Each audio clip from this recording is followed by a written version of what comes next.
Welcome back, ladies and gentlemen, here for episode 2, part 2 of the 3-part segment of IAO. We hope you enjoyed the content from the first episode, and we're here to bring you more information, and we are going to focus on the letter A, which is adapt, adaptability. I think change fits into that. Let's jump right into it, Mr. Morrell. Your thoughts on adapting?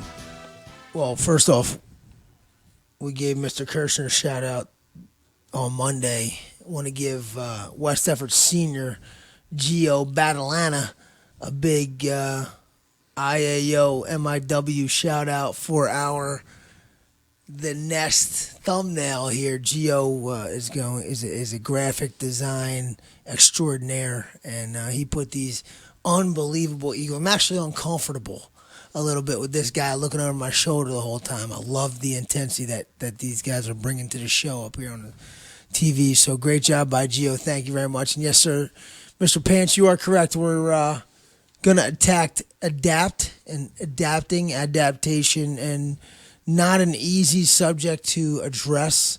I look at adapting from a leadership standpoint as a situation that you're put in is going to change. And if you don't change with it, and this is one of the things I think that our kids struggle the most with, is changing with the situation. Whether that be because they're selfish, whether that be because they think that they deserve something, or that they're owed something, or that the world revolves around them, which is common for many of us. The reality is, if you are going to be successful, if you're going to maximize your success, then you got to anticipate change. And whatever you think the situation is, it could change at any moment. And if you don't change with it, I'm not saying you have to compromise your principles or your morals, but you need to change with the situation. And never believe that you have it all figured out. This is my 7th year doing this job. And I remember 2 years in, sitting back one day in the springtime, kicking my feet up, saying, I got everything under control. And all that means is something big's coming. Like, you forgot something, and buckle up, because the train's coming. You always got to be prepared to adapt. You never have it all figured out. Be patient. The situation we're in right now is as fluid gets. It's the definition of fluidity. And if you can't change with this situation as it moves and grows, 50 people per room, 10 people per room, quarantine to your house, whatever it may be, if you're refusing to adapt to that, there's only one direction you're going to go, and that's failure. Absolutely. And I think change gets a negative image almost. Like, you hear people say, oh man, you've changed, or you're different, or this or that. But in my experience, and as I continue to grow as a man and a person, change is the only way to show growth and improvement and progress. And you know how I feel about the quote, the price of progress is the pain of change. It's going to be a little uncomfortable, making adjustments and adapting to certain surroundings and situations that are out of your control can be a little uncomfortable for you and I, people who like to be in charge, right? People who like to motivate and inspire. We're being forced to change right now. Our routines are being challenged. So what can we do to make that a positive thing? And I think that goes on what we were talking about on Monday with improvising. Your ability to take that improvisation and adapt to the current situation is huge. That is speaking to what you're trying to accomplish, and each new day, the adaptation is going to need to happen. People who can't change are people who just strive to be comfortable. I don't want comfortable on my tombstone. I'll tell you that right now. Like, you ain't putting it on there. Because when you're comfortable, it means that you think you are satisfied with where things are at. Now, obviously, in the situation that we're in right now, that our nation is handling, that we are specifically handling, it doesn't necessarily mean that, but athletically speaking, it certainly does. When you're comfortable, you're satisfied with where you're at. Where we're at right now, it might be you're not coming to school. You're 5 days now into staying at home, doing the bare minimum in terms of being able to go out and do things because the situation necessitates you being basically on your own. But how are you addressing that? Are you focused on and you just identified one of your favorite quotes. One of my favorite quotes is control the controllables. If you're focused on the uncontrollables, like, oh, I can't go to the movies, I can't go to the mall, I can't go work out with my teammates. If that's what you're locked in on and your response to that is to shut it down and spend most of your time just complaining and being upset about that, you haven't adapted to anything. You're trying to force your will on an uncontrollable. You're not forcing your will on the COVID-19, right? No, we can't control COVID-19. So what you must do is adapt to COVID-19. And if you think that's a failure, you're wrong. The reality is this is the situation we're provided, and the only way you're going to be successful is if you make the most of it. Absolutely. What am I going to adapt to? Well, I'm going to adapt to distance learning because do I have a choice? No. Maybe I don't love it. Maybe it's difficult. I can't concentrate. But these are the challenges you're going to face day in and day out. Whether COVID-19 is here or not, we're faced with challenges every day. And your willingness to change, to make progress, needs to happen. I don't know how you can grow, especially as a teenager, if you're not willing to change. If you're not willing to say, I'm going to be better today than I was tomorrow, I wouldn't be sitting here talking to you if change wasn't the biggest part of my life. Let me ask you this question. If tomorrow it's 85 degrees and 90% humidity, what are you wearing outside? I'm going to adjust to the weather. What are you wearing? I'm going to wear shorts and a t-shirt. Yep. Okay, and the next day it's 31 degrees outside and with a wind chill of -5. I'm bundling up and I'm still hitting the road to get the miles in. Like, you adapt. That's what we do. That's what we do. And what I'm struggling to comprehend is why would we waste our time focusing on something that we simply can't control? You know, a lot of the people listening to this podcast right now are probably our student athletes, probably a lot of teenagers that are kind of trying to figure out, like, how the heck what am I doing right now? And let me tell you something. How you handle this situation right now will impact how you handle your situations when you are a parent, a boss, an employee, a coach, a leader, whatever. How you handle this situation is probably going to be similar to what you will do in your life from this, because this is a big moment in a lot of these kids' lives, in a lot of our lives. And anytime you have a major disruption to your life's pattern, the way you respond to that, the way you adapt to that, is often reflective of who you really are. Absolutely. You can learn about yourself right now while caring about others and doing your part. You can learn a lot. Yeah, routine is great, but routine can become repetitive, or you've heard the term going through the motions, just waking up, brushing my teeth, hopping to school, doing this, going through the motions at practice. Am I getting better? No. The positive change that you make in your routine is how you continue to grow and almost allows you to adapt to your surroundings unconsciously or consciously, where your body is just adjusting. Like, hey, this is different, Joe. You need to attack this with a little more intensity, but you're going to adjust. You're going to make it through it. Every single opportunity to change, you should try to make that progress. If you're a student athlete listening to this podcast or watching this podcast right now, if you think that this is the last time you're going to come into contact with major adversity, you're out of your mind. You're out of your mind. I agree. And it's not just like, I think we look at change as like it's physical, like, oh, I'm getting bigger, I'm getting stronger, I can see results, but the change is coming in all facets, right? It's mental, it's emotional, it's spiritual. Your growth depends on change. And you need to understand that your self-care and your self-reflection right now in a time of adversity could be one of the biggest growing moments of your life. When I think about experiences that have forced me to change, like moving to China and feeling uncomfortable for 3 months and very scared and depressed and anxious, I had two choices, right? curl up in a ball, be miserable, you're not going home, or step outside the comfort zone, adapt to your surroundings, make positive change, but also look inside. What are you struggling with? And I think right now is a great time, especially for high schoolers who don't always get the opportunity to self-reflect. But right now, you have an opportunity to take a look in the mirror and say, who do you want to be? Like, where am I trying to get to? What changes do I need to make right now in my current situation to make the most out of this? I think you're someone who's always put in my head, be where your feet are. Be in this moment right now. Yeah, this moment is uncomfortable. This moment is different. But what are you going to do to make it yours, right? 2001 to 2005, I'm at Lehigh University playing football. Back then we had double sessions that were like 4 hours apiece. We had 18 straight days of double sessions. I'll never forget it.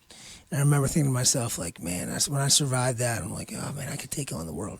Fast forward, 2008, second-year teacher, Monmouth Regional High School, running on the treadmill every day, feeling like $1 million, 257, in the best shape of my life. Suddenly, I can't run 2 miles without, I'm running like a lap, and I'm feeling terrible. I want to participate in the school blood drive. They prick my finger. Hemoglobin 5. Hemoglobin's supposed to be 15. You need to see a doctor. Whatever. Fine. See a doctor. Like 4 weeks later, because you're like, whatever. When you're 25, you're like, whatever. Who cares? See a doctor. A couple weeks later, and he drops the news. 25 years old. Hey, just so you know, you have lymphoma. So, and you're like pretty close to being on death's doorstep. So you better start getting into treatment right now. When you get into moments where you're up against it and there's only two directions to go, that's the ultimate moment of adaptation. And adaptation is a distinct moment of character. So I'm like, whatever, fine. I'm still going to coach. I'm still going to teach, whatever. Just tell me what I got to do and let me move forward in my life, please. Like, I don't have time for this. Like, we're moving forward. And I always equate that back to being at Lehigh and those double sessions, and because that was the hardest thing I've ever faced in my life. Like, even to this day, I think those Lehigh double sessions were the toughest thing ever. And that's why I feel so strongly about athletics. But the reality is, we are all in a situation right now, regardless of your age, regardless of your responsibilities, all of us are together in having to make a decision on what direction we're going to go. Are you going to sit here for the next week, 2 weeks, 1 month, and say, I really could care less about anything, the world's coming to an end, I have no care about anything? Or are you saying to yourself, yo, life, I got goals, and I'm moving forward. So you can try to get in the way, but here are my goals, and I'm going to attack them. And every time you throw me a curveball, every time you put a hurdle in my way, I'm going to overcome it some way, somehow. You ain't beating me.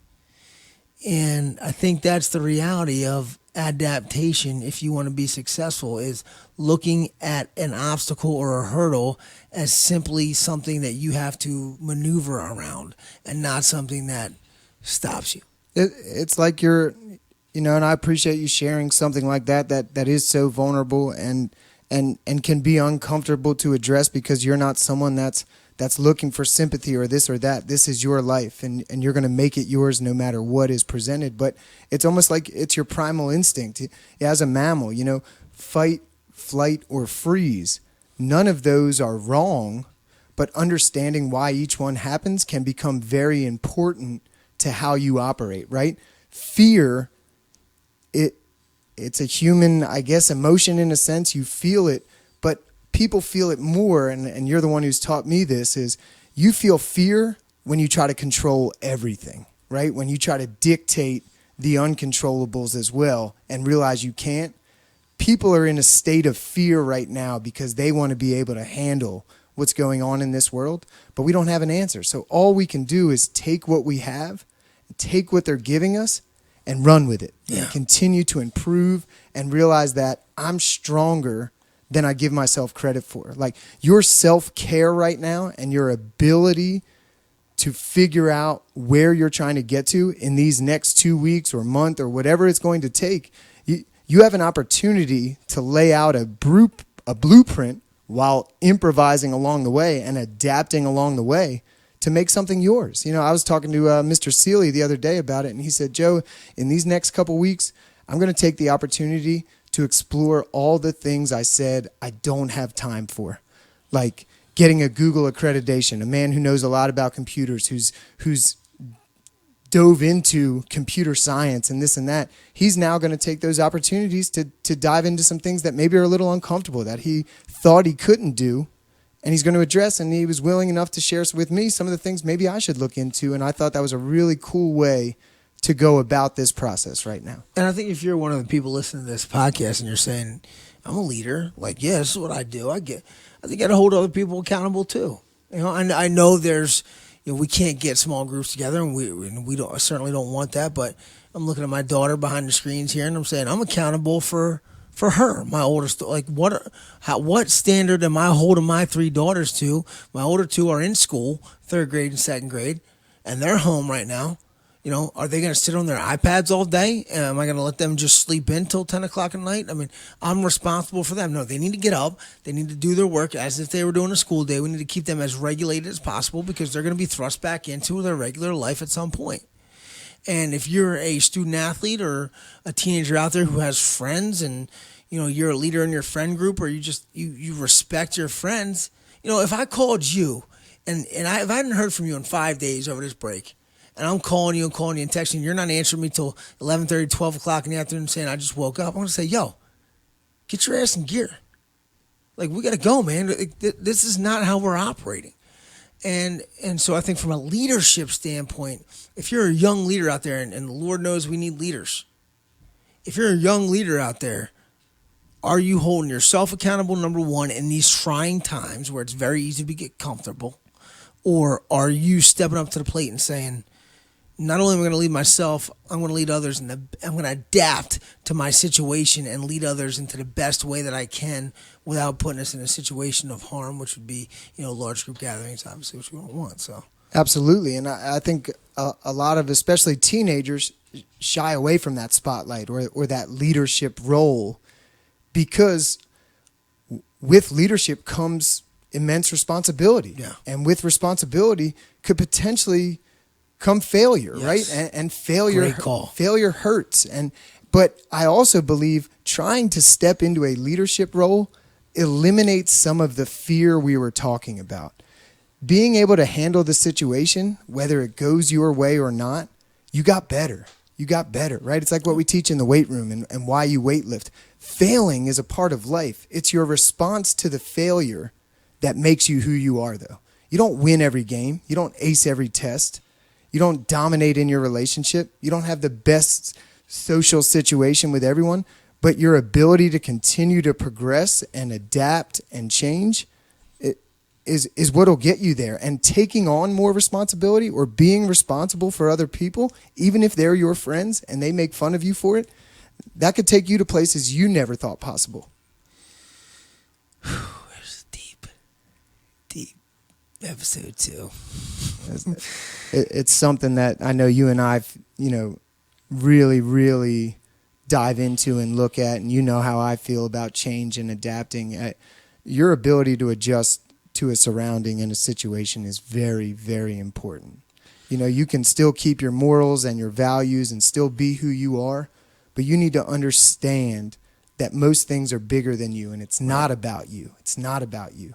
And I think right now we're learning that coming together is the most important thing you can do. It's like we talked about when West Deptford football loses to Hillside. That's a moment in West Deptford in a loss that will resonate with me forever, because it was like for 15, 20 minutes, everyone just cared about each other. Yeah. There was positive change happening in front of people that they didn't even realize was going on. And to me, that's what IAO and that's what this is all about.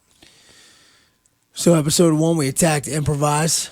Episode 2, man, we just hammered home your ability to adapt. Maybe the most important part of the IAO series, but we're going to wrap this one up and hopefully you got something out of it. And we will see you in a couple of days once again for our final segment of the week, which will be the O of IAO, overcome. And, That's what champions do. They overcome what successful people do. And we know that, again, very fluid situation that we're in right now, but we want to reiterate, we are in this together, and we are doing this podcast hopefully to give you some normalcy, some feeling of togetherness, even as we're at a distance. So thank you, Mr. Panchella. Great job. Thank you to Mr. Kirshner once again for producing. Thank you to our boy Gio Battlana for putting together that great graphic for us. And we'll see you shortly here in a few hours, in a couple days. And we'll attack, overcome. Keep attacking the day, West Effort. Get after it. Take care.